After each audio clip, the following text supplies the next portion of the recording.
everyone, welcome back to my channel. I hope you're having a fantastic day so far wherever you are in the world, and in today's video I'm going to be sharing the painting process for an abstract watercolor floral that I created in response to Dina Tollefson's Green Gold Challenge. Later on in the video I'm going to share a little bit more about this challenge in case you want to participate. That would be awesome. But anyway, as you see me work on this painting, I'm going to be sharing 3 tips, and these are 3 things that I did and I gave thought to before actually starting with my painting process. That is going to help you ensure that your abstract paintings, or whatever kind of painting that is a little bit more on the abstract side of the spectrum, go a little bit more smoothly and that the outcome of your piece is a little bit more effective. Now, as a beginner just starting out with abstract painting, you might think that an abstract composition or an abstract piece should come out completely organically and intuitively and unplanned and things like that. And while this may be the case when you are seeing a skilled abstract painter, you have to understand that these artists have already developed an eye for what looks good. They know a lot about compositional arrangement and art fundamentals, how to develop a focal point and contrast, and all of this. And if you don't know this, then it's very important for you to learn about art fundamentals, that's number 1, and really kind of practice visualizing and applying general knowledge before actually starting the piece and allowing yourself to let go a little bit more during the painting process. I just want to extend a huge warm welcome to all you new people just visiting my channel for the very first time. Consider subscribing because every single Friday I share a new video with art tips, drawing and painting tutorials, and encouragement for aspiring artists. Let's get into the video. Okay, before getting started with the 3 tips, I just want to send out a huge shout out to Dina Tollefson. Thank you so much for coming up with this challenge. Challenges are such a great way to push ourselves out of our comfort zones as artists, which is so important. And the challenge for this piece was to create a drawing or painting using the medium of our choice, but basically we had to use green gold as the main color in the piece. We could bring in secondary colors if we wanted to, but green gold had to be the main color.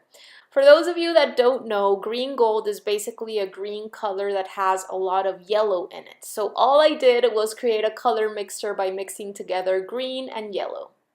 Initially, I was going to paint something like an avocado or something like that, but then I decided to use this opportunity to really push myself out of my comfort zone and create a more abstract style piece. If you've been following my videos for a while, at this point you're probably already aware that I'm much more of a representational type of artist, and I rarely do abstracts except for certain commissions or times in which I am using abstract explorations to kind of break out of a creative rut or a block or something like that. But do let me know in the comment section below if you enjoy this style of watercolor painting, and I'll make sure to create more videos like this in the future.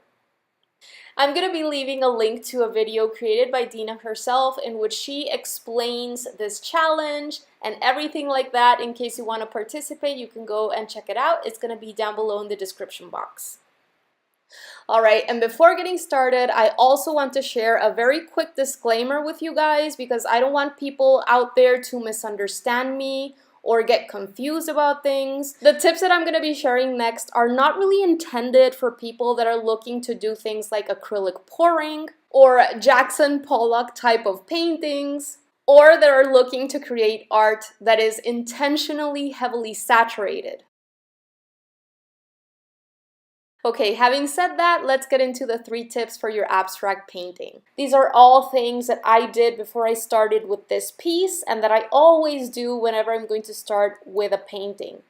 So the first one is to plan your colors. When it comes to choosing a color palette or a color scheme for a painting, I really believe in giving thought to the mood and the message that you want your painting to transmit to the viewer. And I really believe in keeping things as simple as possible. I love using a limited color palette for my paintings most of the time. And I know that color is an essential component, behind making a painting look harmonious and cohesive. I would never recommend going through a painting process just picking random colors throughout. And I also highly recommend you bring in your knowledge of the color wheel. If you don't know the color wheel, really go and learn it, because this is going to enable you to not only create effective color mixtures and know exactly which color you need to reach for when you need to create a specific color, but it's also going to enable you to come up with beautiful color combinations that contrast beautifully or really go well together.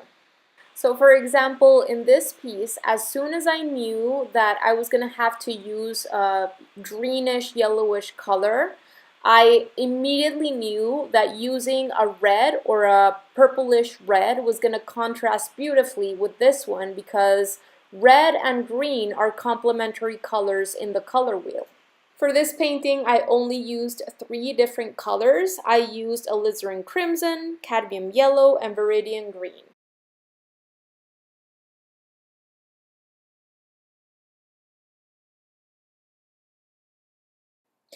Tip number 2 is going to be to think about your compositional arrangement. Really give thought to positive and negative space, and even go as far as create thumbnails prior to starting with your painting.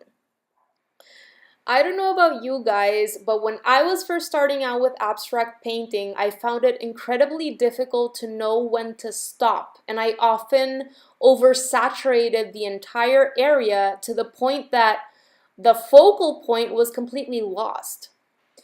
Establishing where it is you want your viewers' eyes to go to, or where you want your focal point or points to be, is incredibly important. But just as important as this is planning for negative spaces, or spaces that don't have so much going on, so that this way the viewer's eyes have somewhere to rest. Sometimes it's very useful to visualize or see thumbnails of our composition in black and white. By seeing things in black and white, it's a lot easier to be able to decide if there's a good balance between positive and negative spaces. Now, in connection with all of this, I want to just mention very quickly 2 principles or quote-unquote rules when it comes to art and design that I studied when I was in university. Now, I don't believe that we have to follow any rules. When we're creating art, there are no rules. However, by understanding and applying those rules and those principles in the beginning of my journey, I was able to develop my eye for what looks good in a composition. So the first one of these quote-unquote rules is the rule of thirds. I don't know if you have ever seen the grid. I'm going to place it right here so you can see it. But it's basically just the area that you're working on, whatever format you're working on, whether it's a square or a rectangle, divided into 9 equal parts, squares or rectangles themselves. So basically, what this rule tells us is that the focal point of the piece or the composition should never be right smack in the middle of the area, or even in the middle of any of these squares or rectangles. Instead, it tells us to place our focal point in one of the 4 intersections or the crosses created by these lines. Focal points can also be placed on top or along one of these lines. This off-center placement allows us to create visually pleasing compositions that are interesting to look at and feel balanced when used correctly. Photographers use the rule of thirds a lot, but so do artists, and I highly recommend you do some research if you've never heard of this before. Find a photograph or a painting in which the rule of thirds was used very distinctly, and compare it to a photograph or a painting in which the focal point is right smack in the middle of the piece. Compare them in terms of how easily your eye flows through the piece, as well as how interesting they look to you. Alright, and the second principle that I want to quickly mention here isn't only related to art and design, it can be related to a whole bunch of different things. And this is referred to as either the 60-40 rule or the 70-30 rule.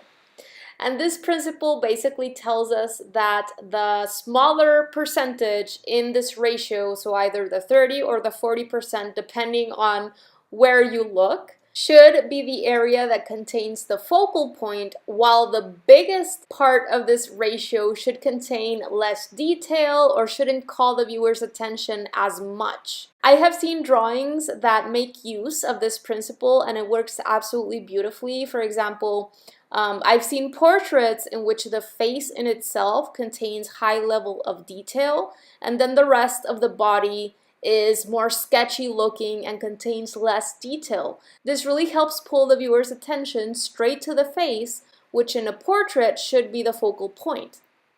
However, you should be aware that contrast and pulling the viewer's attention to a specific focal point can be created in a variety of ways, not only with high levels versus low levels of detail. You can also pull the viewer's attention with a bright saturated color and use a less intense color around it so that the viewer's attention gets pulled straight to the bright color. When using color to create contrast, you can also have in mind value. You see, darker colors tend to have more visual weight than lighter colors, so the viewer's attention gets called to the darker color first. Contrast can also be created by different amounts of texture, whether it be visual or tactile, because areas with higher levels of texture have a higher visual weight, which call the viewer's attention towards them first. And there are many other ways to create contrast in the piece and provide a center of interest. So really play around with variety and do your best to create a balanced composition. There should always be a play between more and less, and you don't want everything to be overly saturated. Alright, and the very final tip that I'm going to be sharing with you guys today before leaving you with the rest of this time lapse is to give thought to how you're going to be doing your layering, whether you're just using one medium or a variety of mediums. Layering is such an important part of abstract art because it allows us to create richness and depth. Now, I wouldn't consider this piece that you're watching me work on completely 100% abstract to the far end of the spectrum, because those would be pieces that are just completely created out of pure color, form, shape, and texture. And this piece that you're watching me work on is actually abstract florals. You're able to perceive a sense of leaves, a sense of flowers being there, etc. And there are a huge amount of degrees between 100% representational art and 100% abstract art.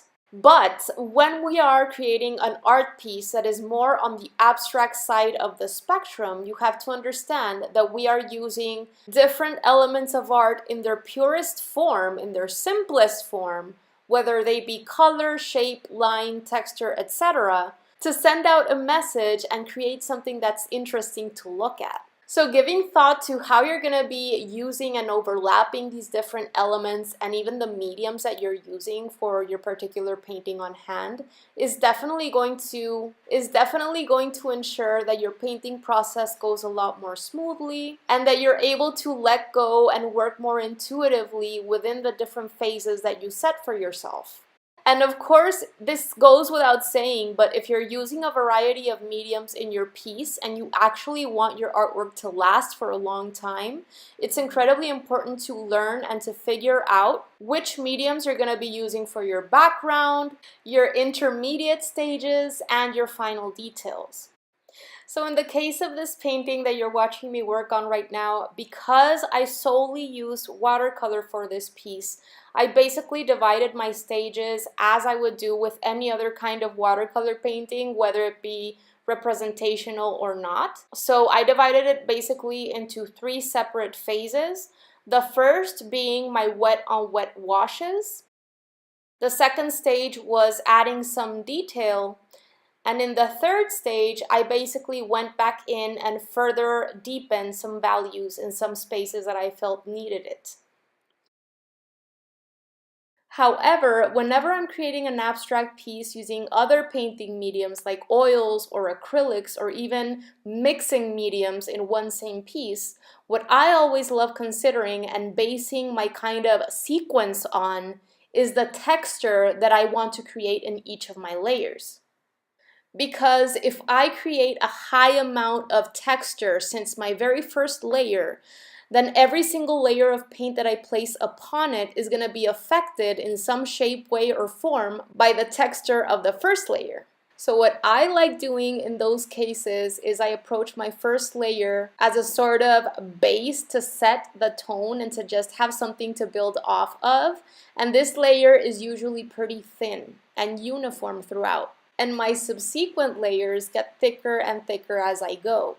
But this is going to completely depend on what you're personally after and your own way of working. There are definitely some artists that like preparing a very highly texturized surface even before starting to apply any color at all. Now, of course, I had to stop myself from rendering further detail because I wanted this painting to stay loose, expressive, and flowy. And one very useful suggestion that I could give you that at least helps me a lot is taking breaks and stepping back from your work and seeing it at a distance. Then you can judge whether you need to go back in and add further detail. And even consider taking a break and coming back to your painting in a couple of hours. Because we tend to get very focused and immersed in our work, and this is a surefire way to kind of overdo things. And it goes back to the previous point that I was mentioning about how it's very easy to go overboard when we're creating abstract art. Alright, you guys, I hope that you enjoy the rest of this time lapse. I'm going to be leaving links to all of the different products that I used to create this painting down below in the description box in case you want to go and check them out.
everyone, that is it for today. I really hope that you enjoyed this video and that you got something from this. Let me know in the comment section below what your own experiences with abstract painting have been like. I would absolutely love to know. Leave me a like if you enjoyed this video because it really helps my content get in front of more people.